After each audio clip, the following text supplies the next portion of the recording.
Hey guys, সবাই কেমন আছেন? আশা করি অনেক অনেক ভালো আছেন। আমি আবার আপনাদের মাঝে নতুন একটা গল্প নিয়ে চলে আসলাম। গল্পটির নাম হচ্ছে সে ভয়ঙ্কর। তা দেরি না করে চলুন গল্প শুরু করি। ওরে তোরা কে কোথায় আসিস রে? জলদি বের হ, সর্বনাশ হয়ে গেছে।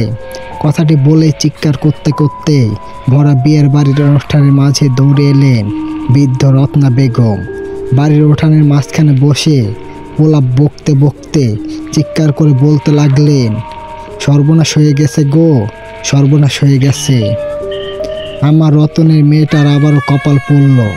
গতবারের মতো এবারও তার আর শ্বশুর ঘরে যাওয়া হলো না গো, সব শেষ হয়ে গেল। ওইদিকে এমন প্রলাপ করতে দেখে পুরো অনুষ্ঠানের মানুষগুলো যেন নীরব নিস্তব্ধ হয়ে গেছে। মুহূর্তের মাঝে সকল আয়োজন থমকে গিয়ে পরিণত হয়ে বিষাক্ত। রতন মির্জা দৌড়ে এসে তার সামনে দাঁড়ালেন। কিছুটা ধমকের সুরে বললেন, কি হয়েছে কি মা? এভাবে পাগলের মতো প্রলাপ করছো কেন? কোথা থেকে দৌড়ে এলে তুমি? আর কি এমন সর্বনাশ হয়ে গেছে শুনি? ওনার কথার উত্তরে রত্না বেগম আরও বেশি চিৎকার করে উঠলেন। মাটির উপরে হাত দিয়ে আঘাত করতে করতে বললেন, রতন বাবারে, আমার নাতনির কপালটা আবারও পুড়েছে। বর যাত্রীকে কোথাও খুঁজে পাওয়া যাচ্ছে না। রাস্তার মাঝখান থেকেই হঠাৎ করে উধাও হয়ে গেছে তারা। আমি জানতাম এমন কিছু হবে। তোদের নিষেধ করছিলাম রাত করে বিয়ের অনুষ্ঠান না করতে। দেখলি তো, গতবারের মতো এবারও নিজের মেয়ের মুখ পুরালি। এখন কি হবে? পাড়া প্রতিবেশী কার কাছে মুখ দেখাবো আমরা? সবাই তো তোর মেয়েকে অপায়া বলবে। ওনার এমন কথা মুহূর্তেই থমকে গেলেন রতন মির্জা। প্রচণ্ড রকমের ঘাবড়ে গেলেন তিনি। তবে কি গতবারের মতো এবারও বরযাত্রীকে কোথাও খুঁজে পাওয়া যাচ্ছে না? আবারও কি সকালে সূর্যোদয়ের পরেই মিলবে তার রক্তাক্ত লাশ? কথাগুলো ভেবেই যেন ভয় শিউরে উঠলেন তিনি। মা মরা মেয়েটার কথা চিন্তা করে বুকের ব্যথা শুরু হলো তার। সিলেট বিভাগে এক পাহাড়ি অঞ্চলে প্রত্যন্ত গ্রামে বসবাস করেন রতন মির্জা ও তার পরিবার।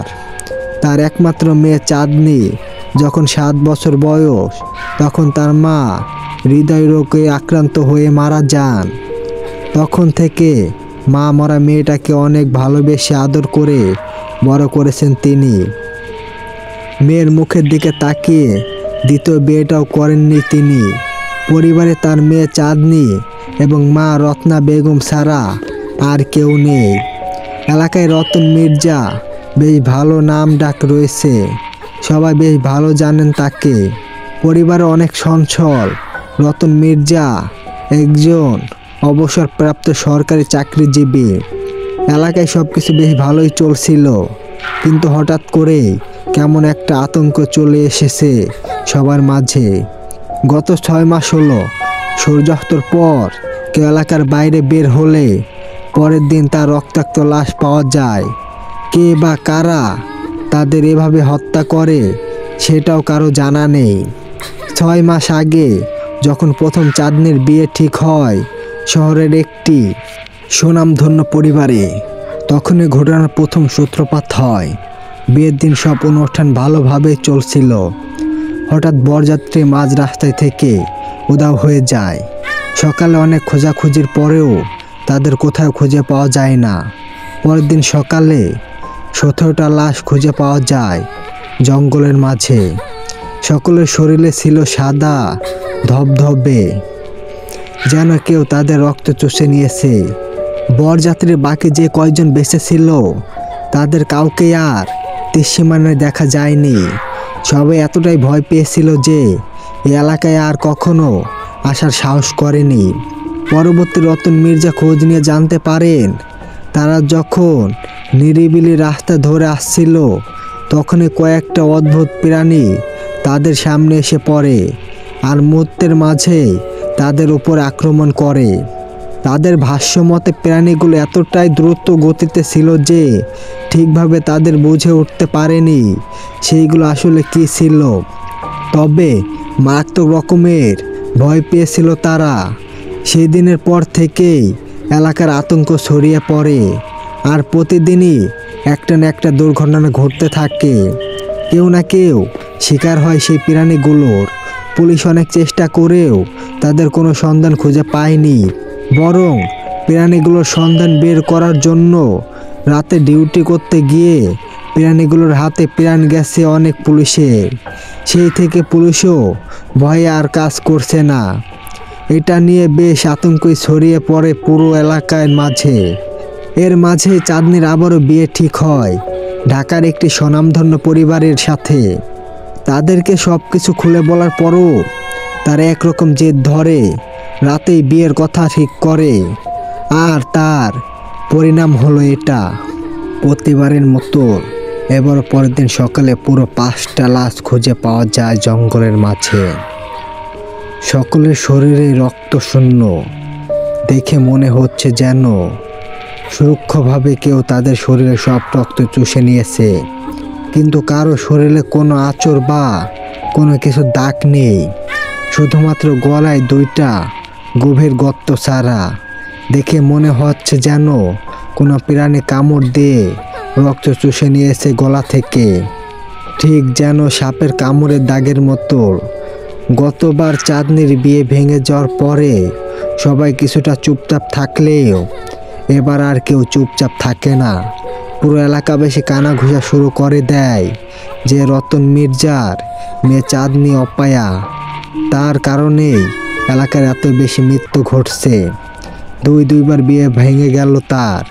বরযাত্রী ঘরের দরজায় এসে যেন পৌঁছে গেল মৃত্যুর দুয়ারে। বাতাসের মতো ছড়িয়ে পড়ল ঘটনা চারদিকে। রতন মির্জার আড়ালে সবাই বলতে শুরু করলো ওদের এক ঘরে করে দিবে। কোনোভাবেই এই অপায়া পরিবারকে এলাকায় রাখা যাবে না। তাদের জন্যই হয়তো এত মৃত্যু ঘটছে চারিদিকে।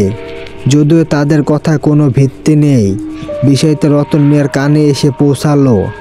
এতে ভীষণ রকম ভেঙে পড়লেন তিনি। নিজের একমাত্র মেয়ের নামে এমন বাজে কথা শোনার জন্য যেন কখনোই কল্পনা করেননি তিনি। এইদিকে চাঁদনির এইসব বিষয় নিয়ে কোনো মাথা ব্যথা নেই। সে তো তার মতো বিন্দাস আছে। চাঁদনির বয়স 22 বছর, লম্বায় 5 ফুট 5 ইঞ্চি, গায়ের রং ধবধবা ফর্সা, চোখগুলো ভীষণ মায়াবী। কিন্তু তাকে দেখে যেমন সুন্দরী তেমন দুষ্টু ও চলচল প্রকৃতির সে। বয়সে এত বড় হয়ে গেলেও যেন তার মাঝে ছেলে মানসিক এখনো যায়নি। সব সময় হাসি খুশি থাকতে ভালোবাসেন সে। সারাক্ষণ পুরো বাড়িটাকে মাতিয়ে রাখে। পরিস্থিতিতেও যেন তার মধ্যে কোনো রকম ভাবান্তিক নেই। সে শুধু একটা কথাই ভেবে যাচ্ছে, কি সে জিনিস যে কিনা এইভাবে সবাইকে হত্যা করছে। চাঁদনি গল্প পড়তে ভীষণ ভালোবাসে। বিশেষ করে সে ভূত পেত ভ্যাম্পায়ারের গল্প ভীষণ ভালোবাসে। আর এইসব কাল্পনিক গল্প পড়ার কারণে তার মনের মাঝে সব সময় বলে যে এই কাজগুলো নিশ্চয়ই কোনো ভূত বা ভ্যাম্পায়ার করছে। তাই তো গল্পের ভ্যাম্পায়ারের মতো মানুষের রক্ত চুষে তাদের মেরে ফেলছে। চাঁদনি মনে মনে ঠিক করে আজ রাতে সবাই যখন ঘুমিয়ে পড়বে তখনই সে বের হবে নিরিবিলি রাস্তায়, আর খুঁজে বের করবে আসলে কি সেই জিনিস যে এইভাবে মানুষদের রক্ত চুষে হত্যা করছে। এটা নিয়ে বেশ উত্তেজনা কাজ করছে তার মাঝে। সে রাতের জন্য প্রস্তুত হয়ে থাকে। যেভাবেই হোক এই ঘটনার রহস্য বের করতেই হবে তাকে। তার মাঝেই কৌতূহলটা ভীষণ রকম কাজ করে। তাই নিজেই কৌতূহলটাকে ধরে রাখতে না পেরেই এমন পরিকল্পনা তার। রাতের খাওয়া দাওয়া শেষ, সবাই যখন যে যার রুমে চলে যায় তখন চাঁদনি প্রস্তুত নিতে থাকে বাইরে বের হওয়ার জন্য। তখনই দরজায় টোকা পড়ে তার। বেশ বিরক্তি নিয়ে এগিয়ে যায় দরজার কাছে। দরজা খুলতেই দেখে রতন মির্জা দাঁড়িয়ে আছে। সে চাঁদনিকে দেখে করুণ দৃষ্টিতে তার দিকে কিছুক্ষণ তাকিয়ে থাকে। তারপর রুমের মাঝে প্রবেশ করে, বিছানার উপর বসে। তাকে এমনভাবে তাকিয়ে থাকতে দেখে চাঁদনির ভীষণ মায়া হয়। সে তার বাবার পাশে গিয়ে বসে আর জিজ্ঞাসা করে, কি হয়েছে বাবা, তোমাকে এমন দেখাচ্ছে কেন? ওর কথার উত্তরে ওর দিকে করুণ দৃষ্টিতে তাকিয়ে রতন মির্জা মাথায় হাত বুলিয়ে করুণ গলায় বলল, মারে, আমাকে ক্ষমা করে দিস। তোর নামে এত বাজে বাজে কথা শোনা সত্ত্বেও আমি কাউকে কিছু বলতে পারছি না।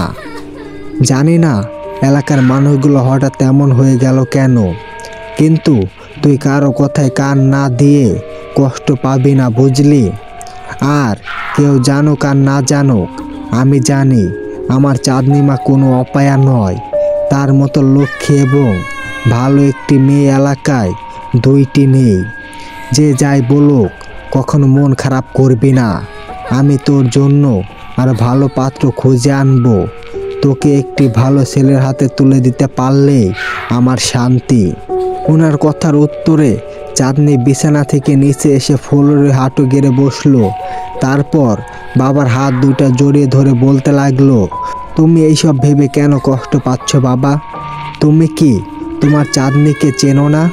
আমাকে দেখো, আমাকে দেখো। কি একটু মনে হচ্ছে যে আমি এই সব নিয়ে ভাবছি বা কষ্ট পাচ্ছি? আমি জানি আমি কি, আর আমি তাছাড়াও অন্য কারো কথায় আমার কিছু যায় আসে না। আমি শুধু তোমাকে আর দাদিকে চাই, আর কিছু চাই না। তুমি এইসব ভেবো না তো, ঘরে গিয়ে নিশ্চিন্তে ঘুমাও। দেখো, আমি একদম বিন্দাস আছি, আমার কোনো কিছুই হয়নি। ওর কথার উত্তরে রতন মির্জা কিছুই বলে না। মৃদু হেসে ওর মাথায় হাত বুলিয়ে কপালে একটা চুমু দিয়ে রুম থেকে বেরিয়ে যায়। উনি চলে যেতেই চাঁদনির দরজা লাগিয়ে দেয়। তারপর আবার নিজের কাজে লেগে পড়ে। যেমনভাবেই হোক, আজ রাতে তাকে এই রহস্য খুঁজে বের করতেই হবে। কারা এইভাবে লোকগুলোকে হত্যা করছে প্রতিদিন, সেটা তার জানতেই হবে। এতে তার জীবন গেলে যাক, তবে যতটা সম্ভব সাবধানতা বজায় রাখবে সে। রাত প্রায় 12:56। চারিদিকে নীরব নিস্তব্ধতা ছড়িয়ে আছে। গ্রামের সবাই ঘুমের বিভোর। এখন বাড়ি থেকে বের হলে কেউ জানতেও পারবে না। চাঁদনি ঘরের লাইট অফ করে দিয়ে আস্তে করে দরজা খোলে। তারপর কালো একটা ওড়না মুড়ি দিয়ে হাতে একটি টর্চ লাইট নিয়ে পা টিপ টিপ রুম থেকে বের হয়ে যায় সে। বাইরে থেকে আস্তে করে দরজা লাগিয়ে দিয়ে এদিক ওইদিক তাকিয়ে দ্রুত বেরিয়ে যায়। যদিও মনের মাঝে এক অজানা ভয় কাজ করছে তার, তবুও সেটাকে দূরে সরিয়ে নিজের উত্তেজনাকে বজায় রেখে এগিয়ে যায় সামনের দিকে। প্রায় 15 মিনিট হাঁটার পর নিরিবিলি জনশূন্যতে একটি জায়গায় এসে পৌঁছায় সে। চারিদিকে ঝোপঝাপে ভরা। দূর দূরান্ত শিয়ালের ডাক এবং ঝিঝি পোকার ডাক ছাড়া আর কিছুই শোনা যাচ্ছে না। অসম্ভব ঘুটঘুটে অন্ধকার, কোনো দিকে বিন্দুমাত্র আলোর চিহ্নটুকুও নেই। এবার বেশ ভয় পেয়ে যেতে লাগলো চাঁদনি, কিন্তু তবুও সে ফিরে যাওয়ার পাত্রী নয়। এত দূর যখন এসেছে সে দেখেই ছাড়বে কি সেই জিনিস যা এইভাবে মানুষকে হত্যা করছে। সে আবারও সামনে এগিয়ে যেতে থাকে। এবার 2-3 পা এগিয়ে যেতেই মাথার উপর দিয়ে খুব দ্রুত গতিতে কিছু একটা উড়ে যাওয়ার শব্দ পায় সে। সাথে সাথে চমকে ওঠে, হাতে থাকা টর্চ লাইটটা উপরে ধরে, কিন্তু না, সেখানে কিছুই নেই। সব কিছুই একদম নীরব নিস্তব্ধ হয়ে আছে। চাঁদনি এবার একটি শুকনো ঢোক গেলে ভয়ে হাত পা মৃদুভাবে কাঁপতে থাকে তার। সে তাড়াতাড়ি টর্চ লাইটের আলোটা বন্ধ করে এইদিক ওইদিকে ঘুরে ঘুরে তাকায়, কিন্তু অন্ধকারে কোনো কিছুই চোখে পড়ে না তার। তখন তার মনে হয় দূর থেকে কিছু একটা লোভের দৃষ্টিতে তার দিকে তাকিয়ে আছে। চাঁদনি বুঝতে পারে উত্তেজনার বশে এভাবে একা একা এসে কত বড় ভুল করে ফেলেছে সে। এমনটা করা তার মোটে উচিত হয়নি।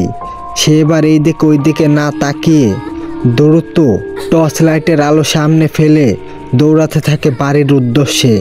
তখনই সে অনুভব করে তার পেছনে দ্রুত গতিতে কিছু একটা ছুটে আসছে তাকে ধরতে। চাঁদনি থমকে দাঁড়ায়। পেছনের দিকে ঘুরে দাঁড়ানোর আগে অন্য পাশ থেকে কিছু একটা এসে পিছনে থাকা জিনিসটাকে খুব দ্রুত গতিতে সেখান থেকে সরিয়ে নিয়ে যায়। চাঁদনি লাইট ধরতেই আর কিছু দেখতে পায় না, কিন্তু এতটা ভয় পেয়ে যায় যে দুই চোখ বেয়ে ঝরঝরে পানি পড়তে থাকে তার। মনে মনে দোয়া দরুদ পড়তে পড়তে আরও দৌড়াতে থাকে বাড়ির উদ্দেশ্যে, কিন্তু বেশি দূর যেতে পারে না। কিছু একটার সাথে পা বেঁধে মুখ দুমড়ে আছড়ে পড়ে মাটির উপর। হাত এবং পায়ের হাঁটুতে বেশ ব্যথা পায় সে।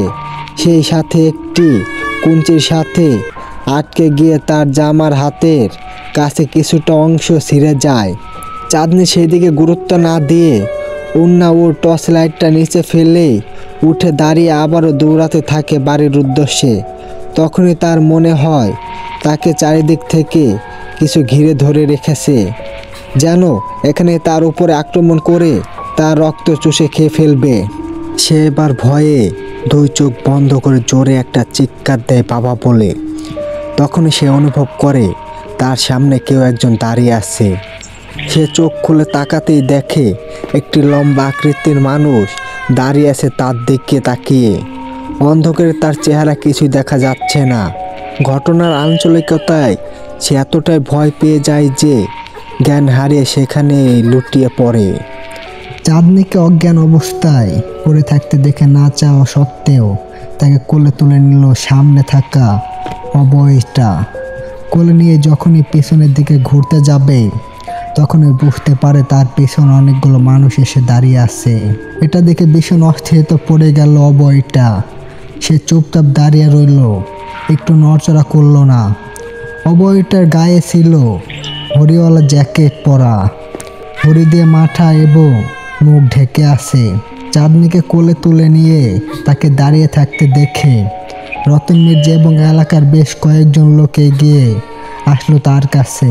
সবাই টর্চের আলো ফেললো অবয়টার মুখে, কিন্তু সে হরিণটা এতটাই নিচে নামিয়ে রেখেছে যে মুখটা স্পষ্ট দেখা গেল না। এবার সবাই তার মুখের উপরে থেকে আলো সরিয়ে চাঁদনির মুখের উপর টর্চের আলো ফেলতেই দেখলো চাঁদনি অজ্ঞান হয়ে তার কোলের মাঝে পড়ে রয়েছে।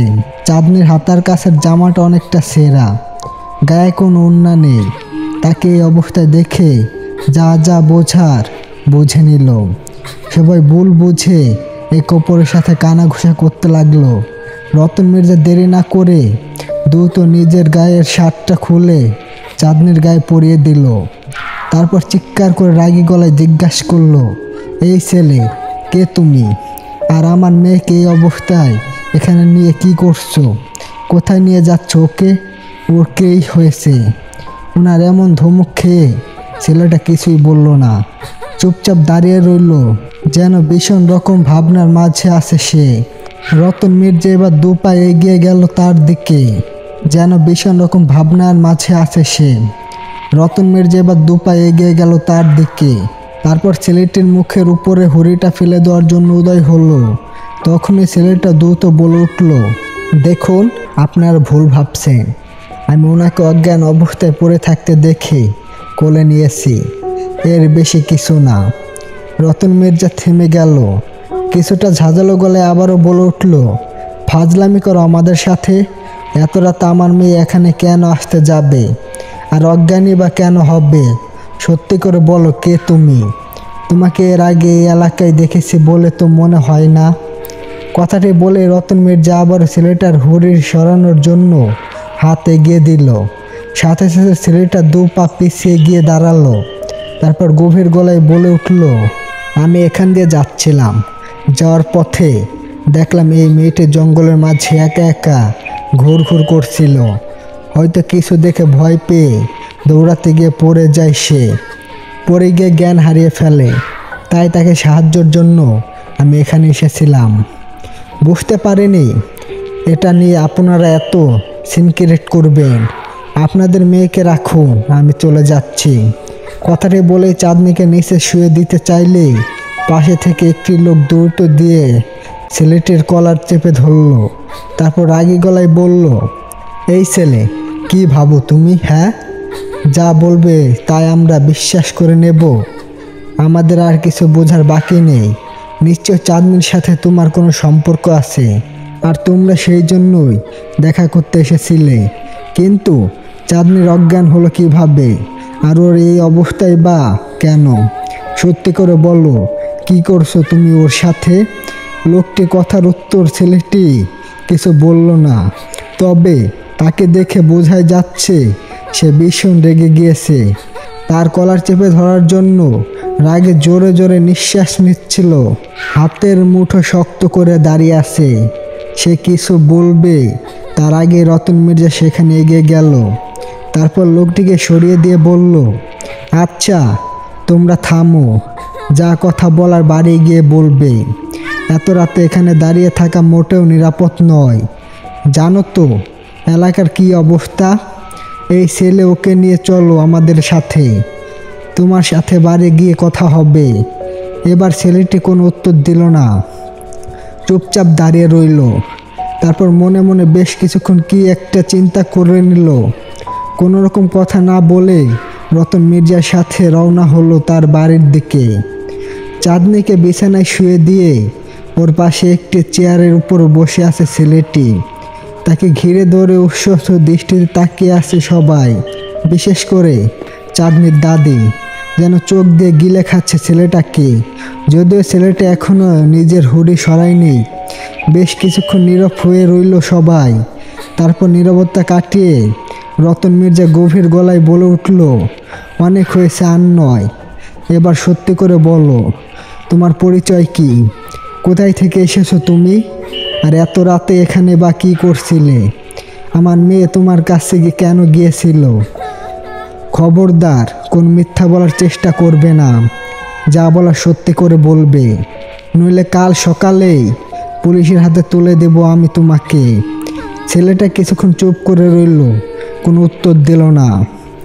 তারপর নিজেই মুখের উপর হুড়িটা সরিয়ে দিল। ওর চেহারা দেখা মাত্রই সবাই যেন হাঁ করে এক দৃষ্টিতে তাকিয়ে রইল।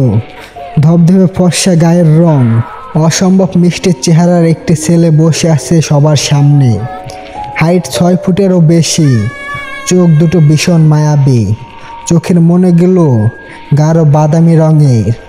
ছেলেটি যেমন উচ্চা লম্বা, তেমন তার চেহারা এবং সৌন্দর্য। চাঁদনির সৌন্দর্য যেন তার কাছে কিছুই নয়। এর আগে এত সুন্দর কোনো ছেলে কেউ দেখে বলে মনে হয় না। সবাইকে হাঁ করে নিজের দিকে তাকিয়ে থাকতে দেখে বেশ বিরক্ত হলো ছেলেটি। তারপর গভীর গলায় বলে ওঠে, দেখুন, আপনারা যেটা ভাবছেন তেমন কিছুই নয়। আসলে আমি জঙ্গলে এবং পাহাড়ি এলাকার ভীষণ পছন্দ করি, তাই বন্ধুদের সাথে 2 দিন আগে ঘুরতে এসেছিলাম এখানে। আজকে আমাদের বাসায় ফেরার কথা ছিল। যাওয়ার পথে হঠাৎ আমার বাথরুম পেলে আমি ওদের পাশে এক জায়গায় দাঁড় করিয়ে রেখে বাথরুম করার জন্য জঙ্গলে একটু গভীরে যাই, কিন্তু ফিরে এসে তাদের কাউকে আর পাইনি। তাদের খুঁজতে খুঁজতে এত রাত হয়ে গেছে। এখান দিয়ে যাচ্ছিলাম, তখনই মেয়েটাকে ওইখানে কিছু দেখে ভয় পেয়ে অজ্ঞান হয়ে যেতে দেখে তাকে সাহায্য করার জন্য এখানে এসেছি। কিন্তু ভাবতেও পাইনি আপনারা এই ব্যাপারটা এত দূর নিয়ে যাবেন। এক নাগারে এতটুকু বলে থামলো ছেলেটি।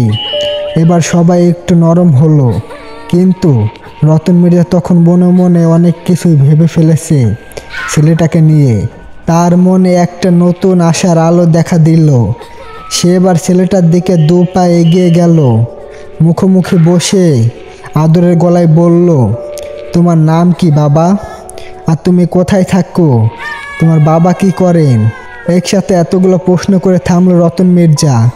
ছেলেটি বেশ বিরক্ত হলো, কিন্তু তবু কিছু একটা ভেবে উত্তর দিতে লাগলো, আমি শ্রাবণ, সবাই আমাকে শ্রাবণ বলেই ডাকে। পৃথিবীতে আমার আপন বলতে কেউ নেই। এতটুকুই বলে থামলো শ্রাবণ। ওকে থামতে দেখে কেউ কিছু বলার আগে আবার চাঁদনির দাদি ওর পাশে গিয়ে বসলো। ছেলেটির হাত ধরে বলল, কে বলছে তোমার কেউ নেই? তুমি আমার নাতনিকে বিয়ে করে নাও দাদু ভাই। আমার নাতনি কত মিষ্টি দেখছো, তোমার সাথে অনেক ভালো মানাবে। তুমি চলে গেলে আমার নাতনির বদনাম হবে, এলাকার মানুষ ওকে নানা রকম কথা শোনাবে, কেউ তো আর বুঝবে না তুমি সত্যি কথা বলছো। আমার নাতনির জীবন নষ্ট হবে। তোমাকে আমাদের ভীষণ পছন্দ হয়েছে। তুমি আমার নাতনিকে বিয়ে করে নাও আর সারা জীবন এখানেই থেকে যাও, কোনো অসুবিধা হবে না। শ্রাবণে হাতটা ধরা মাত্রই বুঝতে পারল ওর হাতটা প্রচুর রকম ঠান্ডা, যেন ফ্রিজের মধ্যে থেকে এইমাত্র বের করে নিয়ে আসা হয়েছে। কিন্তু সেদিকে এখন তাদের কোনো খেয়ালই নেই। সে তো নিজের নাতনির বিয়ে দিবে বলে ব্যস্ত। শ্রাবণ দ্রুত উনার হাতের মধ্যে থেকে নিজের হাতটা ছাড়িয়ে নিল। তারপর গভীর গলায় বলল, এটা সম্ভব নয়, আমাকে ক্ষমা করবেন। আমি কোনো মানুষকে বিয়ে করতে পারবো না। ওর এমন কথাতে কারো যেন হুঁশ ফেলল না। এবার রতন মির্জা কিছুটা রাগী গলায় বলে উঠলেন, তোমার এই সব কথা আমরা শুনতে চাই না। এখন তুমি এখান থেকে চলে গেলে আমার মেয়ের বদনাম হয়ে যাবে। আগে থেকে আমার মেয়ের কম বদনাম হয়নি এখানে। তোমাকে এখন থাকতে হবে আর আমার মেয়েকে বিয়ে করতে হবে, নইলে এখান থেকে এক পাও বাইরে বের হতে দেব না তোমাকে আমরা। দরকার হলে সকালে পুলিশ নিয়ে এসে তার হাতে তুলে দেব তোমাকে। শ্রাবণ এবার চুপ হয়ে গেল, কিছু বলল না।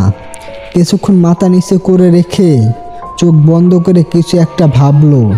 তারপর মাথা উঁচু করে বলে উঠল, আচ্ছা ঠিক আছে, আমি আপনার মেয়েকে বিয়ে করতে রাজি, কিন্তু আমার একটা শর্ত আছে। ওকে রাজি হতে দেখে সকলের মুখে যেন হাসি ফুটে উঠল। রতন মির্জা দ্রুত বলে উঠল, বলো কি সত্য আছে তোমার? আমি সব সত্য মানতে রাজি, শুধু আমার মেয়েটাকে সুখে দেখতে চাই। আমি ওকে বিয়ে করব ঠিকই, কিন্তু বিয়ে করার পর এক মুহূর্ত এখানে দাঁড়াবো না। রাতে ওকে নিয়ে চলে যাব নিজ গন্তব্য। ওর এই কথা শুনে এবার রতন মির্জার মুখটা কালো হয়ে গেল।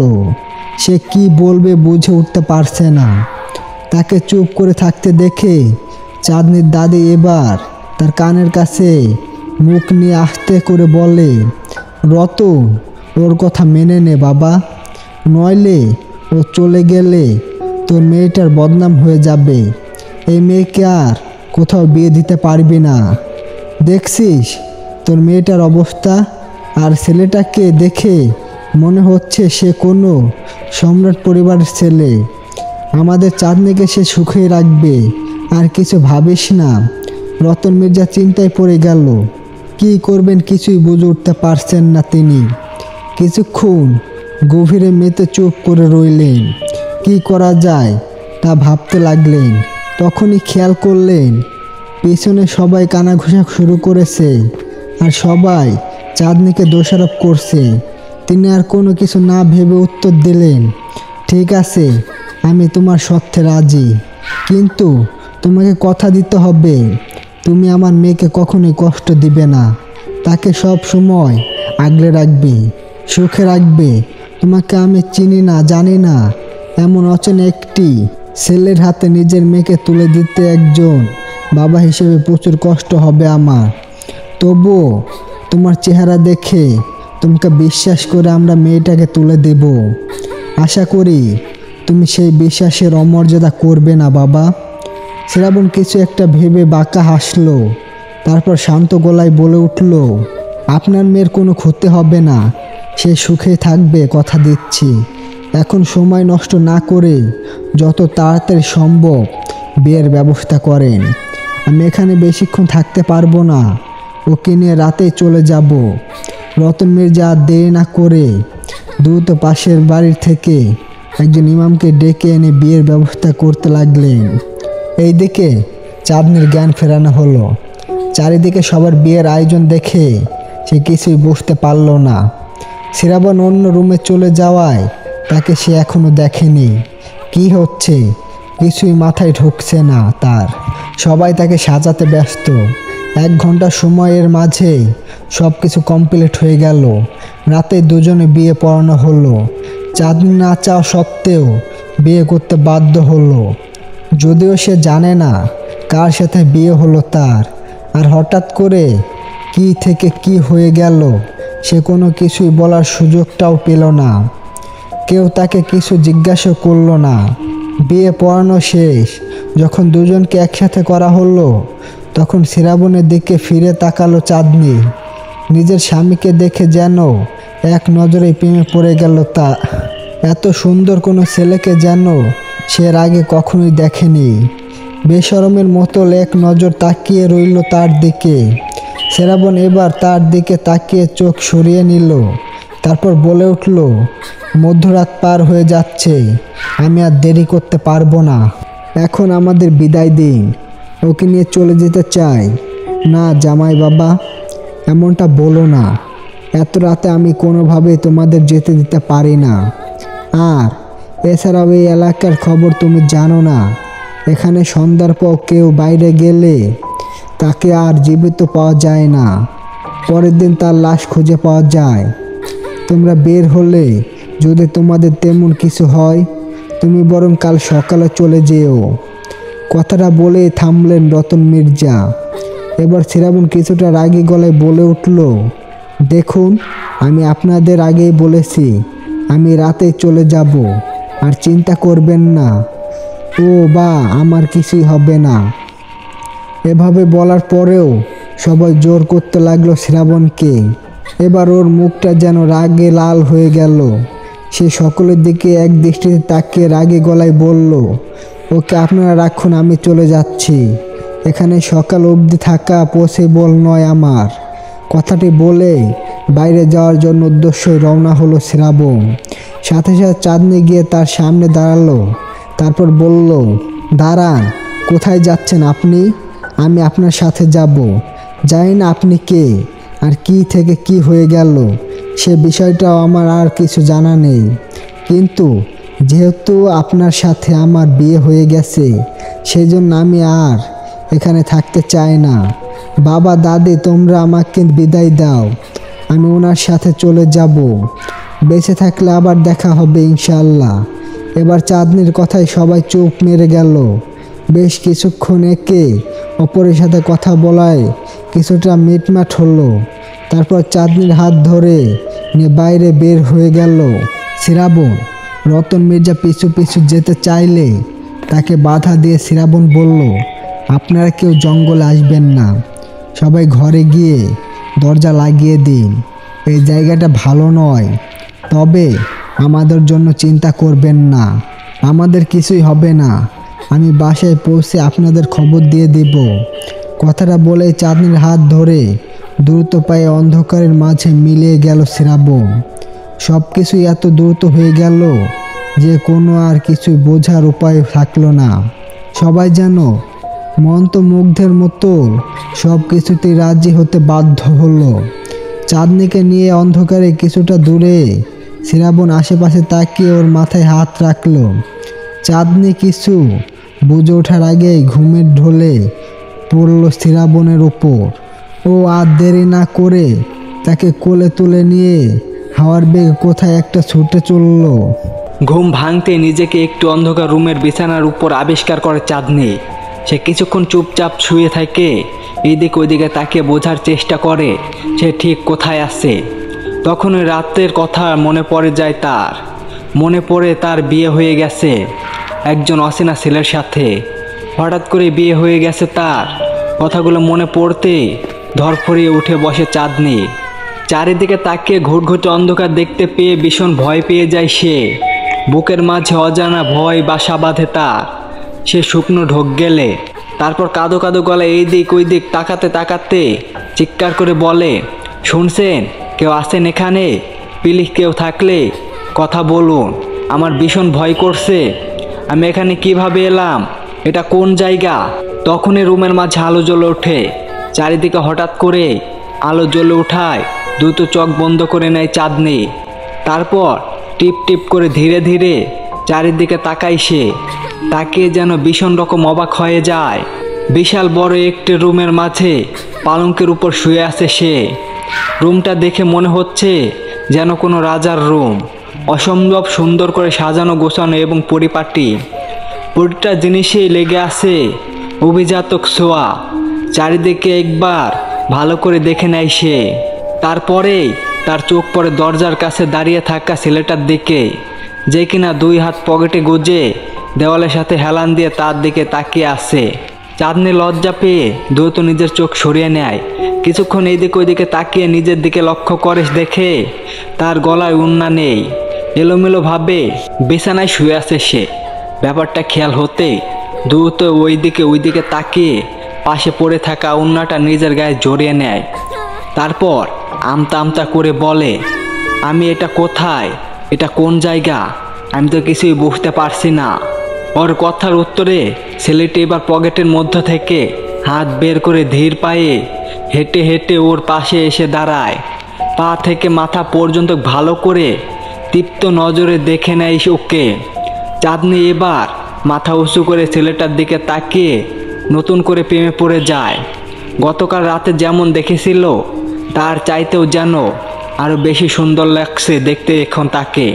মাথায় কোনো হুড়ি নেই, গায়ে সিম্পল একটা কালো রঙের টি শার্ট পরা, অনেক বেশি কিউট লাগছে দেখতে। ধবধবে সাদা গায়ের রঙের সাথে কালো রঙের টি শার্টটা যেন আরও বেশি ফুটে উঠছে। ওকে এইভাবে হা করে নিজের দিকে তাকিয়ে থাকতে দেখে শ্রাবণ ওর পাশে এসে দাঁড়ায়। গভীর গলায় বলে, এটা আমার বাড়ি, এখানে শুধু আমি থাকি, আর আজ থেকে তুমিও এখানে থাকবে আমার সাথে। আমাকে ভুলে যাওনি নিশ্চয়? গতকাল রাতে আমার সাথে তোমার বিয়ে হয়েছে, সেই হিসেবে আমি তোমার স্বামী। চাঁদনি মাথা এইদিক ওইদিক নাড়িয়ে বলে ওঠে, জি আমার মনে আছে, কিন্তু আপনি আসলে কে, আর বাবা কেন হঠাৎ করে আপনার সাথে এইভাবে বিয়ে দিল আমার? আমি তো এর আগে আপনাকে কখনোই দেখিনি। প্রথমত আমি যাই হই না কেন এখন আমি তোমার বর আর তুমি আমার বউ, তাই এইটুকু পরিচয় যথেষ্ট। আর যদি আমার নাম জানতে চাও তাহলে শোনো, আমার নাম শ্রাবণ। পৃথিবীতে আমার আপন বলতে কেউ নেই, আজ থেকে শুধু তুমি আছো। গত রাতে তুমি যখন ভয় পেয়ে অজ্ঞান হয়ে গেছিলে, তোমাকে বাঁচিয়ে বাসায় পৌঁছে দেওয়ার জন্য তুলে নেওয়ার সাথে সাথে এলাকাবাসী এসে পড়ে আর তোমাকে নিয়ে আমাকে জড়িয়ে ভুল বোঝে, যে কারণে বাধ্য হয়ে বিয়ে করতে হয় তোমাকে আমার। এতটুকু বলেই থামলো শ্রাবণ। ওকে থামতে দেখে চাঁদনি এবার ওর দিকে মুখ তুলে করুণ চোখে তাকায়। তারপর মৃদু গলায় বলল, তাহলে কি আপনি আমাকে নিজ ইচ্ছায় বিয়ে করেননি? জোর করে বাবা আপনার সাথে আমাকে বিয়ে দিয়েছে বলে আপনি আমাকে বিয়ে করেছেন? ওর কথার উত্তরে শ্রাবণ জানালার কাছে যেতে যেতে বলল, আমাকে জোর করে কিছুই করানোর মতো ক্ষমতা পৃথিবীতে কারণ নেই। তোমার বাবা তো সাধারণ একজন মানুষ, আমি ইচ্ছা করেই তোমাকে বিয়ে করেছি। এখন কথা না বাড়িয়ে যাও, ফ্রেশ হয়ে আসো। চাঁদনি ওর কথার উত্তরে আর কিছু বলল না, মাথা নিচু করে বিছানা থেকে উঠে দাঁড়ায়। এই দিক ওই দিক তাকিয়ে খোঁজার চেষ্টা করে ওয়াশরুম কোন দিকে। তখনই শ্রাবণ জানলার ওই দিক তাকিয়ে থেকেও বলে ওঠে, হাতের বাম পাশে যে দরজাটা দেখতে পাচ্ছ, সেই দরজার ওপাশেই ওয়াশরুম, ওখানে গিয়ে ফ্রেশ হয়ে আসো, আমি এখানেই আছি। চাঁদনি আর কথা না বাড়িয়ে ওয়াশরুমের দিকে হাঁটা দেয়। দরজার কাছে গিয়ে আবার পিছনের দিকে ঘুরে দাঁড়িয়ে বলে, শুনছেন আমি ফ্রেশ হয়ে কি পরব? আমার তো আর কোনো জামা কাপড় আনা হয়নি, শুধু এটাই ছাড়া কিছু পরার কি দরকার? না পরেও তো থাকতে পারো, এখানে তো আমি ছাড়া আর কেউ নেই। জানালার বাইরের দিকে তাকিয়ে থেকে উত্তর দেয় শ্রাবণ। ওর মুখে এমন উত্তর শুনে বেশ স্তব্ধই পড়ে যায় চাঁদনি। থতমত খেয়ে বলে, মানে কি বলছেন আপনি এইসব? শ্রাবণ ওর দিকে ঘুরে দাঁড়ালো, গভীর গলায় বলল, কিছু না, মজা করছিলাম। তুমি ওয়াশরুমে যাও, আমি তোমার পোশাকের ব্যবস্থা করছি। চাঁদনি আর কথা না বাড়িয়ে চুপচাপ ওয়াশরুমের মধ্যে ঢুকে পড়ে। দরজা লাগাতে যেতেই হঠাৎ দরজায় টোকা দেওয়ার শব্দ পায়। সে দরজা খুলে বাইরে তাকিয়ে দেখে শ্রাবণের হাতে একটি পোশাক নিয়ে দাঁড়িয়ে আছে। ও বেশ অবাক হয়, বড় বড় করে তাকে প্রশ্ন করে, আপনি এত তাড়াতাড়ি এটা কোথায় থেকে নিয়ে আসলেন? 30 সেকেন্ডও হয়নি। এইটুকু সময়ের মাঝে এতটুকু বলে ওকে থামিয়ে দিয়ে শ্রাবণ বলে উঠল, আমি অলসতা কাজে একদম পছন্দ করি না, সব কিছু তাড়াতাড়ি করতে চাই। তাই কথা না বাড়িয়ে কাপড়টা নাও আর ফ্রেশ হয়ে এটা পরে বেরিয়ে আসো, বেশ সময় নেই। আমাকে এক জায়গায় যেতে হবে। চাঁদনি আর কথা না বাড়ায় ছো মেরে ওর হাত থেকে কাপড়টা নিয়ে ভেতর থেকে দরজা লাগিয়ে দেয়। ওয়াশরুমটা অনেক বড়, অনেক সুন্দর করে পরিষ্কার পরিচ্ছন্ন করে ও পরিপাটি করে সাজানো। চাঁদনি চোখ বুলিয়ে পুরো ওয়াশরুমটা একবার দেখে নেয়। সত্যিই ওর জীবনেও কল্পনা করেনি এত সুন্দর একটি বাড়িতে থাকবে। সব কিছু যেন স্বপ্নের মতো লাগছে, যেন রাজকীয় পরিবারে চলে এসেছে সে। মনের মাঝে বাকবাকুম পায়রা উঠতে শুরু করছে তার। একে তো নিজের স্বামীকে প্রথম দেখাতেই প্রেমে পড়ে গেছে সে। এত সুন্দর পুরুষ জীবনে আর কখনো দেখেনি সে। তার উপর বাড়ির প্রতিটা জিনিস দেখে যেন আরও আনন্দে মেতে উঠেছে তার মনটা। সে এবার তাড়াতাড়ি গোসল করে জামা কাপড় ছাড়ে, তারপর শ্রাবণের দেওয়া জামাটা পরতে নেয়। তখনই দেখে জামাটা একদম ছোট, আর জামাটা বেশ বড়, লম্বায় হাঁটু পর্যন্ত হবে হয়তো। কালো কুচকুচে রঙের একটি শর্ট কাপড়ের জামা। এটা পরার পর চাঁদনির মনে হচ্ছে না সে কিছু পরেছে। চাঁদনি ভেবে পাচ্ছে না সেটা পরে কিভাবে বের হবে। ভীষণ রকম অস্থিরতা লাগছে তার। জামাটার এই দিক ওই দিক থেকে টানতে শুরু করছে সে। তখনই ওই দরজার টোকা পড়ে। ও পাশ থেকে শ্রাবণ বলে ওঠে, কি হলো? আর কতক্ষণ লাগবে? জলদি এসো, আমাকে যেতে হবে। চাঁদনি কোনো উপায় না পেয়ে আগের জামার সাথে রেখে দেওয়া ওড়নাটা কোনো মতে নিজের গায়ে জড়িয়ে নেয়। তারপর দরজা খুলে কাপড়ে এইদিকে ওইদিকে টানতে টানতে বাইরে বেরিয়ে আসে। ওর পা থেকে মাথা পর্যন্ত একবার দেখে নেয় শ্রাবণ। তারপর আচমকা ওড়নাটা ধরে এক টান মারে। সাথে সাথে ঘুরতে ঘুরতে পড়ে যেতে নিলে চাঁদনি, তখনই ওর হাত ধরে ফেলে শ্রাবণ। তারপর গভীর গলায় বলে, আমার সামনে এভাবে আসার কোনো প্রয়োজন নেই। তুমি ভেবো না এটা পরে আমার সামনে আসলে আমি ভুলবশত করে কিছু করে বসবো। তুমি ততটাও সুন্দর নও আমার কাছে। এর চাইতে ভালো কোনো পোশাক নেই, তাই এটাই পরে থাকতে হবে তোমাকে। এখন চুপচাপ আমার কথা শোনো। আমি বাইরে যাচ্ছি, ভুল করেও এই বাড়ির থেকে বাইরে বের হবে না। আমার আসতে হয়তো কিছুক্ষণ সময় লাগবে। বাসা থেকে কোনো মতে বাইরে বের হবে না। যে কেউ এসে ডাকুক না কেন, কথাগুলো বলেই চলে যেতে নেয় শ্রাবণ। তারপর কিছু একটা ভেবে আবারও ফিরে আসে।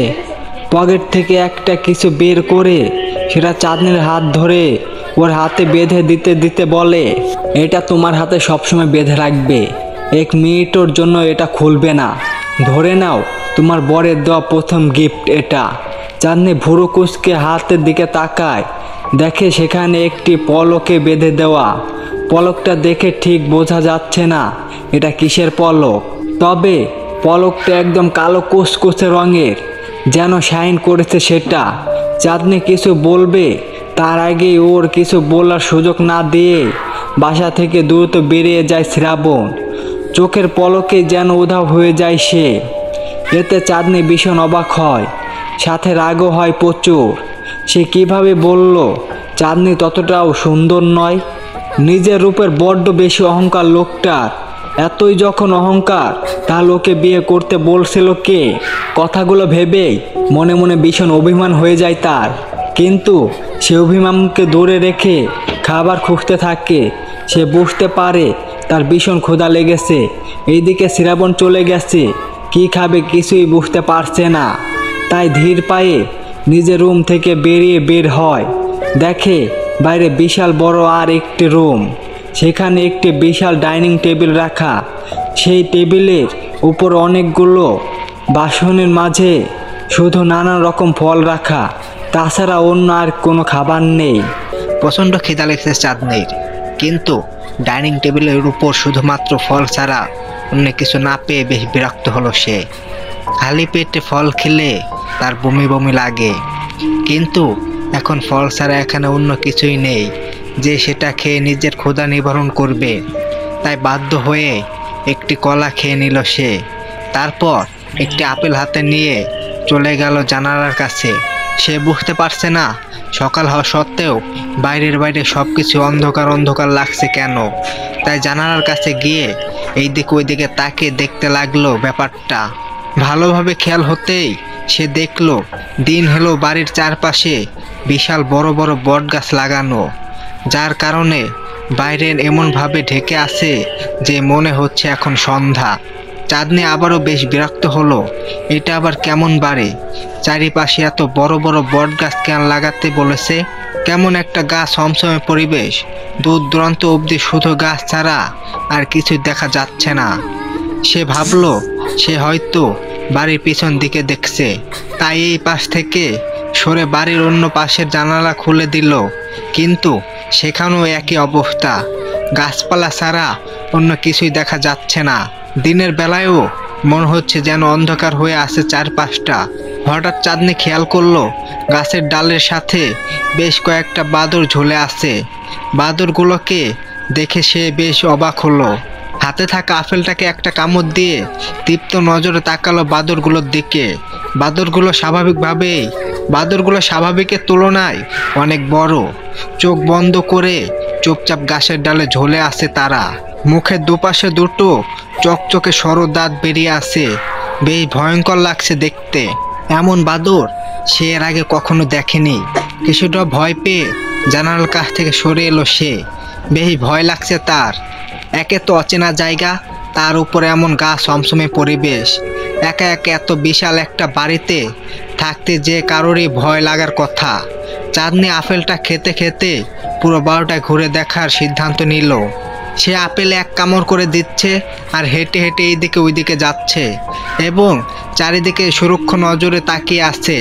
পুরো বাসাটা এত সুন্দর করে সাজানো গোছানো পরিপাটি যে চাঁদনি বিশ্বাসই করতে পারছে না এই বাড়িতে শ্রাবণ একা থাকে। মনে হচ্ছে যেন 10-12 জন কাজের লোক যদি সব সময় পরিষ্কার পরিচ্ছন্ন রাখে তবে যেন এই রকম চারিদিকে সব সাজানো গোছানো থাকার কথা। হাঁটতে হাঁটতে নিচতলা পেরিয়ে উপরতলায় চলে গেল চাঁদনি। উপরতলায় একেভাবে সাজানো গোছানো এবং পরিপাটি, তবে নিচের রুমগুলোর চাইতে উপর রুমগুলো ভিন্ন টাইপের। প্রতিটা রুমের দরজার সামনে একটি করে বাদুড়ের ছবি আঁকা। ছবিগুলো দেখে চাঁদনি আপেলের শেষ কামড়টা দিয়ে মনে মনে বলে ওঠে, এখানে এত বাদুড় ছবি কেন? এই বাসার মানুষ কি বাদুড় খুব ভালোবাসে নাকি, যে গাছের ডালে ডালে বাদুড় ঝুলে আছে আবার দরজার সামনে বাদুড়ের ছবি? আজব তো। উনি আসলে জিজ্ঞাসা করতে হবে দরজায় লাগানোর জন্য আর কোনো ছবি পায়নি যে বাদুড়ে ঝুলিয়ে রেখেছে। আজব মানুষ। কথাটা ভেবেই ভেংচি কেটে আবারও সামনে এগিয়ে যেতে লাগলো চাঁদনি। বেশ কয়েক পা হেঁটে যেতে একটা দরজার সামনে গিয়ে থমকে দাঁড়ালো সে। প্রতিটা দরজা খোলা থাকলেও এই দরজাটা চাপিয়ে রাখা, তাই চাঁদনির মনে কৌতূহল জাগলো। সে এবার এই রুমে ঢুকে ভিতরটা দেখার জন্য উদয় হলো। যেভাবে সেই কাজ, দরজা ঠেলে ভিতরে উকি দিল সে, কিন্তু ভিতরটা একদম ঘুনঘুটে অন্ধকার, কিছুই দেখা যাচ্ছে না। মনে সাহস জুগিয়ে অন্ধকারে হাতে হাতে লাইটের সুইচ অন করে সে। অন করতেই পুরো রুমটা চোখের সামনে একদম দিনের মতো আলোকিত হয়ে গেল। সে পুরো রুমটা চোখ বুলিয়ে দেখে নিল। দেখলো রুমের এক পাশ দিয়ে ছাদে ওঠার সিঁড়ি উঠে গেছে। এটা দেখে সে বেশ অবাক হলো। এটা আবার কেমন বাড়ি যেখানে ছাদে ওঠার জন্য একটা রুম সিলেক্ট করে রাখা হয়েছে, যে রুমের মধ্যে দিয়ে ছাদে উঠতে হয়? কথাগুলো মনে মনে ভাবতে ভাবতেই সিঁড়ির দিকে এগিয়ে যেতে লাগলো সে। আর এক পা দু পা করে উঠতে উঠতে ছাদের দরজায় পৌঁছে গেল। ছাদের দরজায় পৌঁছে আর এক দফা অবাক হলো সে, কারণ ছাদের দরজার সাথেও বিশাল একটা বাদুড়ের ছবি আঁকা। বেশ বিরক্ত হলো সে। ছাদে ওঠার জন্য আর তর সইছে না তার, তাই ছবিটা নিয়ে আর কোনো কিছু না ভেবেই ছাদের দরজা খুলে সামনে তাকালো। সাথে সাথেই যেন অবাকের শীর্ষে পৌঁছে গেল সে। ছাদের উপরটা একদম ঘুটঘুটে অন্ধকার, দেখে মনে হচ্ছে যেন রাত হয়ে গেছে, কিন্তু তার জানা মতে এখন সকাল 10টা থেকে 11টা বাজে হয়তো। চাঁদনির শরীর ছমছম করে উঠল, ভীষণ রকম ভয় পেতে লাগলো সে। হঠাৎ অন্ধকারের মধ্যে কিছু একটা দেখে আটকে উঠল সে। ভয়টা যেন আরো দ্বিগুণভাবে বেড়ে গেল তার। দেখলো সামনে অন্ধকারের মাঝে অসংখ্য লাল রঙের চোখ দেখা যাচ্ছে, যেটা অন্ধকারের কিসের চোখ তা বোঝা যাচ্ছে না। চাঁদনি ভয়ে 2 হাত দিয়ে নিজের মুখ ঢেকে জোরে একটা চিৎকার দিল। মুহূর্তের মাঝেই ওর মনে হলো ঝড়ের বেগে কিছু একটা এসে তার সামনে থাকা দরজাটা লাগিয়ে দিল। তারপর সেখান থেকে তাকে হাওয়ায় উড়ে নিয়ে যাওয়ার মতো করে অন্য কোথায় নিয়ে গেল। অবাক হয়ে দ্রুত নিজের মুখের সামনে থেকে হাতটা সরিয়ে নিল সে, আর সামনে তাকাতেই দেখলো শ্রাবণের কোলে আসে সে। কোনো কিছু না ভেবে ওকে শক্ত করে জড়িয়ে ধরে হু হু করে কাঁদতে লাগলো চাঁদনি। শ্রাবণ কিছু বলল না, নিজের হাত মুঠ করে শক্ত করে চুপচাপ দাঁড়িয়ে রইল। এভাবে কিছুক্ষণ কান্না করে নিজেকে সামনে নিল চাঁদনি। ওর বুক থেকে নিজেকে সরিয়ে নিল সে। দু পা পিছিয়ে গিয়ে চারিদিকে চোখ বুলিয়ে নিল। দেখলো সে নিজের রুমে আছে, যে রুমে সকালবেলা ঘুম থেকে উঠেছিল সে। বেশ অবাক হলো সে, কিন্তু সেই দিকে গুরুত্ব না দিয়ে অভিমান গলায় বলল, এই লোক, এই কোথায় ছিলেন আপনি? আমাকে একা একা এই ভয়ঙ্কর বিস্তৃত বাড়িতে রেখে কোথায় হারিয়ে গিয়েছিলেন? আমাকে কি বিয়ে করে এখানে মেরে ফেলতে নিয়ে এসেছেন? আর ওই সব কিসের ছবি টানিয়ে রেখেছেন দরজার সামনে? বাইরে এত অন্ধকার কেন? দিনের বেলাও চারিদিকে এত অন্ধকার এবং গা সমসমে পরিবেশ কেন এই বাড়িটার? আশেপাশে আর কোনো বাড়ি নেই কেন? ছাদের উপরটা এত ভয়ঙ্কর কেন? কী ছিল ছাদের উপর ওইগুলা? এমন ভয়ঙ্করভাবে আমার দিকে তাকিয়েছিল, বিশ্বাস করুন আমি বড্ড ভয় পেয়েছি। আর একটু হলেই হয়তো হার্ট অ্যাটাক করে মারা যেতাম। ভাগ্যিস আপনি ঠিক সময় চলে এসেছিলেন। কিন্তু কোথায় গিয়েছিলেন? আপনার বাড়িটা এত রহস্যময় কেন? এত তাড়াতাড়ি ছাদের দরজা থেকে এখানে কিভাবে নিয়ে আসলেন? আমি তো কিছুই বুঝতে পারছি না। আসলে কে আপনি? এক নাগারে এতগুলো প্রশ্ন একসাথে করে তারপর চুপ হলো চাঁদনি। জোরে জোরে হাঁপাতে লাগলো সে। এতগুলো কথা একসাথে বলার বেশ হাঁপিয়ে গেছে সে। ওকে হাঁপাতে দেখে এক গ্লাস পানি এনে ওর সামনে ধরল শ্রাবণ। ইশারা করে বলল খেয়ে নিতে। চাঁদনি কোনো কথা না বলে গ্লাসটা হাতে নিয়ে ঢোক ঢোক করে পুরোটাই খেয়ে নিল। তারপর ওর দিকে তাকিয়ে রইল সন্দেহের দৃষ্টিতে। শ্রাবণ কোনো কিছু না বলে ওর সামনে থেকে সরে গেল। ফ্রিজ থেকে লিকুইডের মতো কিছু একটা বের করে সেই গ্লাসে ঢেলে খেতে খেতে ওর সামনে এসে বলল, তোমরা মানুষেরা এত বেশি প্রশ্ন করো কেন? আর এত কৌতূহল কেন তোমাদের? এই কৌতূহল এর জন্য তোমাদের সব সময় বিপদে পড়তে হয়। তোমরা কি এতটুকু কৌতূহল ব্যতীত স্বাভাবিকভাবে থাকতে পারো না? ওর এমন প্রশ্নের বেশ বিরক্ত হলো চাঁদনি। কোমরে হাত দিয়ে ঝাঁঝালো গলায় বলল, এখানে আপনি কৌতূহলের কি পেলেন? কোথায় আমি প্রশ্ন করেছি তার উত্তর দেবেন তা নয়, আপনি আমাকে উল্টা প্রশ্ন করছেন। আচ্ছা, আসলে কে আপনি? এত রহস্যময় কেন লাগছে আপনাকে? আর এই বাড়িটা কোথায়? আপনি আমাকে কোথায় নিয়ে এসেছেন? আমি একজন ভূত, আর আমি মানুষ খাই। তোমাকে খাবো বলে এখানে নিয়ে এসেছি। আর কিছু জানতে চাও? কথাটি বলেই ওর পাশে কাটিয়ে অন্যদিকে চলে গেল শ্রাবণ। ওর এমন কথায় চাঁদনির যেন গা পিতনি জ্বলে উঠল। ভীষণ রকম রাগ হতে লাগলো। মনে মনে বলল, কতটা বড় সাহস এই ব্যাটার, চাঁদনিকে ভয় দেখানোর চেষ্টা করে। সে কোমরে হাত দিয়ে আবারও তার কাছে এগিয়ে গেল। ঝাঁঝালো গলায় বলল, এই যে কি বলছেন কি আপনি এইসব? আপনি কি ভাবছেন আপনাকে দেখে আমি ভয় পাবো? মোটেও না। এই চাঁদনি ভয় পাওয়ার মেয়ে নয়, কিন্তু তারপরেও আমি জানতে চাই এটা কোন জায়গা, আর বাইরে এমন কেন? দিনের বেলায় এত অন্ধকার, এগুলো কি ছিল বাইরে? প্লিজ আমাকে বলুন। এই কৌতূহল মন নিয়ে থাকা বড্ড মুশকিল আমার জন্য। ওর কথার কোনো উত্তর দিল না শ্রাবণ। হাতে থাকা গ্লাসে তরল জিনিসটুকু পুরোটাই এক চুমুকে খেয়ে নিল সে। তারপর ঠোঁটটা চেটেপুটে খেয়ে উঠে দাঁড়ালো। একদম ওর কাছাকাছি এসে ওর দিকে তীব্র দৃষ্টিতে তাকালো সে। ওকে এভাবে কাছে এসে তাকাতে দেখে বেশ লজ্জা পেল চাঁদনি। মুহূর্তেই চোখ নিচের দিকে নামিয়ে নিল সে। শ্রাবণ কোনো কথা না বলে ওকে পাশ কাটিয়ে অন্যদিকে চলে গেল। এবার বেশ রাগ হলো চাঁদনির। চাঁদনি ওর পিছু পিছু দৌড়ে গিয়ে সামনে গিয়ে দাঁড়ালো। কোমরে হাত দিয়ে বলল, আপনি কি ভাবছেন? আমাকে এড়িয়ে চলে যাচ্ছেন কেন? এভাবে যদি দূরে দূরেই থাকেন তাহলে বিয়ে করছেন কেন আমায়? আমাকে আমার বাবার বাড়ি নিয়ে রেখে আসুন। এখানে থাকতে পারছি না, ভীষণ অস্থির লাগছে আমার এখানে। কেন জানি মনে হচ্ছে চারিদিকে বিপদ আছে আমার জন্য। শ্রাবণ ওর মুখের দিকে শান্ত নজরে তাকালো, নিজের মুখটা ওর মুখোমুখি এনে রহস্যময় একটা হাসি দিয়ে বলল, আমার চাইতে বড় বিপদ তোমার জন্য আর কি থাকতে পারে? আমি থাকতে আর কোনো বিপদের ভয় করো না, কারণ তোমার জন্য সবচাইতে বড় বিপদ তো আমি নিজেই। কথাটা বলেই বাঁকা হেসে ওর পাশ কাটিয়ে আবারও চলে গেল ডাইনিং টেবিলের কাছে। এবার যেন রাগের ধৈর্য সীমা অতিক্রম করলো চাঁদনি। সে সামনে গিয়ে দাঁড়ালো, রাগী গলায় বলল, আপনার এমন হেয়ালিপানা কথা শুনতে আমার মোটেও ভালো লাগছে না।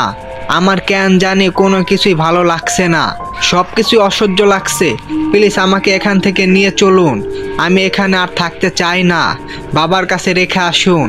শ্রাবণ কোনো উত্তর দিল না, চুপচাপ বসে কিছু একটা ভাবলো। তারপর উঠে দাঁড়ালো, নিজের হাতটা চাঁদনির মাথার উপর স্পর্শ করলো। সাথে সাথে ঘুমে ঢলে পড়লো চাঁদনি। শ্রাবণ ওকে কোলে তুলে নিয়ে বিছানায় শুয়ে দিল।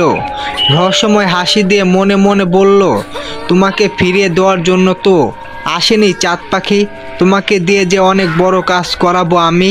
নইলে কি এতক্ষণ সময় ধরে একটা মানুষের তরতাজা রক্তে ভরা শরীর দেখেও নিজেকে সামলে রাখি? কথাটা মনে মনে ভেবে রহস্যময় হাসি দিয়ে চোখের পলকে সেখান থেকে কোথায় যেন চলে গেল শ্রাবণ। বড় একটি জঙ্গলের ঠিক মাঝখানে বিশাল একটা বড় প্রাসাদ, যার চারপাশটা ঘুটঘুট অন্ধকার, ভেতরটাও একই রকম। এই প্রাসাদের মাঝে চারিদিকে ছড়িয়ে ছিটিয়ে আছে নানান রকম মানুষের মতো দেখতে ভ্যাম্পায়ারের দল। তাদের সকল চোখগুলো টকটক লাল রঙের, হাতে বেশ লম্বা লম্বা নখ, মুখে দুপাশ দিয়ে বেরিয়ে আছে সরু দুই দাঁত। দেখতে ভীষণ ভয়ঙ্কর লাগছে। সকলের পণ্যে রয়েছে কালো কুচকুচে রঙের পোশাক। প্রাসাদের দরজা খুলে সকল ভ্যাম্পায়ারের মধ্যে দিয়ে সামনে এগিয়ে যেতে লাগলো ভ্যাম্পায়ার রূপের শ্রাবণ। তার চেহারা যেন এখন পুরোপুরি পরিবর্তন চলে এসেছে। চোখ দুটো হয়ে উঠেছে টকটকে রক্ত লাল, হাতে লম্বা লম্বা নখ, মুখে দুই পাশ দিয়ে বেরিয়ে আসে সরু লম্বা দাঁত। চুলগুলো একদম উপর দিকে খাড়া হয়ে রয়েছে, গায়ে কালো রঙের লম্বা পোশাক। ভীষণ ভয়ঙ্কর দেখতে লাগছে তাকে। সে সামনের দিকে দাপটের সাথে এগিয়ে যাচ্ছে। আশেপাশে থাকা ভ্যাম্পায়ারগুলো তাদের দেখেই মাথা নত করে দাঁড়িয়ে রইল। শ্রাবণ সোজা হেঁটে সামনে গিয়ে দাঁড়ালো। সামনে বড় একটা সিংহাসনের মতো বিছানায় আধা শোয়া অবস্থায় বসে আছেন একজন ভ্যাম্পায়ার, যার মাথায় রয়েছে কালো রঙের একটি মুকুট। শ্রাবণকে দেখতে পেয়েই মুখে হাসি ফুটে উঠল তার। সে বসা থেকে উঠে দাঁড়ালো, শ্রাবণের সামনে এগিয়ে এসে উত্তেজিত গলায় বলল, শুনেছি তুমি নাকি কাজটা করে ফেলেছো। ওই মেয়েটাকে খুঁজে বের করেছো তুমি, যার জন্য আমরা এতদিন হলো অপেক্ষা করছি। ওনার কথার উত্তরে শ্রাবণ বাঁকা হাসলো। তারপর বলল, ভ্যাম্পায়ার রাজপুত্র শ্রাবণ পারেন এমন কোনো কাজ নেই, যেটা আপনি ভালো করেই জানেন। আমি তাকে খুঁজে পেয়েছি এবং সব রকম পরীক্ষা করে দেখে নিয়েছি তাকে। সে আমার কাছেই সুরক্ষিত আছে। সময় মতো তাকে আপনার কাছে নিয়ে আসব। তার রক্ত পান করে আমাদের হারানো শক্তি ফিরে পাবো আমরা। ঘুম ভাঙতে নিজেকে বিছানার উপর আবিষ্কার করে চাঁদনি। মাথাটা ভীষণ রকম ভারী হয়ে আছে তার। সে ধীরে ধীরে চোখ ডলতে ডলতে উঠে বসে। তারপর চারিদিকে তাকিয়ে বোঝার চেষ্টা করে তার সাথে ঠিক কী হয়েছিল। কিন্তু শ্রাবণকে ছাড়া আর কোনো ঘটনাই মনে পড়ে না তার। রুমটা খালি দেখে ভীষণ ভয় পেয়ে যায় সে। চারিদিকে চোখ বুলিয়ে দেখে রুমে সে ছাড়া অন্য কেউ নেই। এইদিকে ভীষণ টয়লেটে চাপ দিলে আর কোনো কিছু না ভেবে টয়লেটকে দৌড় লাগালো সে। কিন্তু টয়লেটে যাওয়ার সাথে সাথে কিছু একটা দেখে ভয় পেয়ে জোরে জোরে চিৎকার করতে শুরু করে দেয় সে। তখনই কোথায় থেকে যেন হাড় বেগে সেখানে ছুটে চলে আসে শ্রাবণ। ওকে দেখতে পেয়ে চাঁদনি দৌড়ে গিয়ে শক্ত করে তাকে জড়িয়ে ধরে, চিৎকার করতে থাকে বাঁচাও বাঁচাও বলে। ওর এমন কাণ্ডে শ্রাবণ বেশ অস্থিরতা বোধ করে।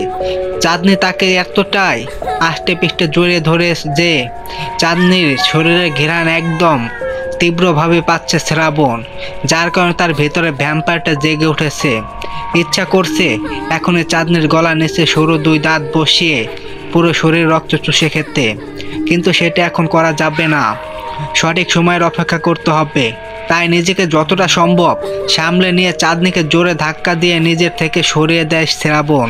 সাথে সাথে চাঁদনি তাল সামলাতে না পেরে দেওয়ালের সাথে গিয়ে মাথায় আঘাত পায়, ফলে মাথা ফেটে অল্প একটু রক্ত গড়িয়ে পড়ে তার। রক্তের ঘেরান নাকে যেতে শ্রাবণ যেন পাগলের মতো হয়ে যায়। তার চোখ দুটো মুহূর্তে লাল বর্ণ ধারণ করে, মুখের ফাঁক দিয়ে বেরিয়ে আসছে সরু লম্বা দাঁত, হাতের নখগুলো লম্বা লম্বা হয়ে যায়। শ্রাবণ বুঝতে পারে এখন কি ঘটতে চলছে। সে নিজের কন্ট্রোল হারিয়ে ফেলেছে রক্তের ঘেরানে। চাঁদনিকে এখন রক্ত চুষে মেরে ফেলার জন্য পাগল পাড়া প্রায় সে, কিন্তু সেটা এখন কোনোভাবেই করা যাবে না, তাহলে তার সব প্ল্যান ভেস্তে যাবে। নিজেকে অনেকভাবে কন্ট্রোল করার চেষ্টা করে সে, কিন্তু কিছুতেই পেরে উঠছে না।